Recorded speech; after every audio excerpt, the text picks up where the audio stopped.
Welcome back to the Takeout Tavern. Our political panel still with me, John McCarthy, T.W. Arrighi, and importantly, the Guinness. And remember, kids, it's always coffee for me. I keep my wits about me. All right, I want to play for you a soundbite from Gavin Newsom, governor of California, because something is just qualified for the November ballot in California, a billionaires tax in California. Newsom opposes it because he wants a national billionaires tax. Listen.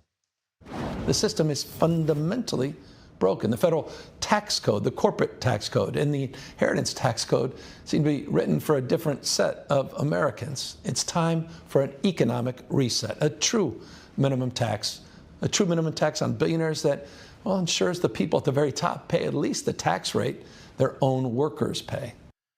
At first blush, you might say, well, that's hypocritical. You oppose it in California, but it won it nationwide. No, Newsom's point is if it's only in California, I may lose billionaires from California who will flee the tax, but if it's nationwide, it's not only progressive, it keys into this thing you were talking about in the earlier segment, John, but it shields California. Yeah. And I mean, I think that, he's demonstrating some new ideas. One of the things that we keep hearing from voters over and over again. TW's going to say that's not a new idea to raise taxes. But it is the way he's doing it. There's some new substance to it. He's talking about this new AI equity fund. That's kind of a new idea, giving the American people ownership of some of the wealth created off AI. That's part of the proposal.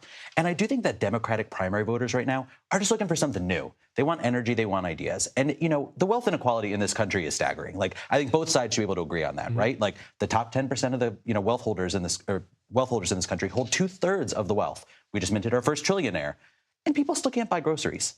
So I think that people are feeling like, they want something new. They want some new ideas. I think he's onto something here. And before I let you jump in, TW, also Gavin Newsom has made it very clear he is going to embrace the Biden legacy, the Biden presidency. He is not going to run for the hills on that. Yeah, I mean, there is a massive disconnect, I think, on this with the elites in our party versus everyday people. I think everyday people look at someone like Joe Biden and say he was a patriotic guy. He served his country. And those are qualities that they're looking for. The fringier kind of weird actors in our party, non-starters. So if I could get a Joe Biden who was maybe 20 years younger, he'd be my candidate any day of the week. TW?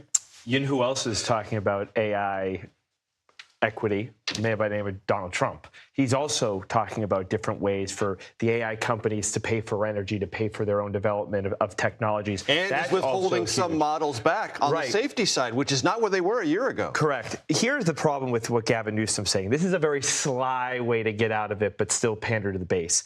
He knows states are laboratories of democracy. Even if you took it at a lower level, like a millionaire's tax, they put that in Massachusetts about a few years back. What happened? We've seen a 20% decrease in the population of Massachusetts. There have been several That's why he wants to federalize. Have left. But here's the deal. We live in a global economy. I heard that. Just like companies can register their businesses, overseas, many industries here do it, have their headquarters overseas. People can do that too. Right. But TW, an average American might say, so what, we just throw our hands up at this wealth accumulation and we do nothing about it? You do know. First of all, there's so many different ways for people. What does a billionaire's tax mean? Does that mean your net assets? Does that mean what you're putting up to the IRS? Or does that mean what you have in cash? That all needs to be seen. Even Paul Ryan and Mitt Romney talked about recently as well, talked about ways of closing loopholes to get more money from richer folks without being punitive and saying just because you make X amount of dollars or you're worth X amount of dollars, we're going to raise the upper rate. I do think that there's some kind of a disconnect here just in how Republicans and Democrats view the economy, though.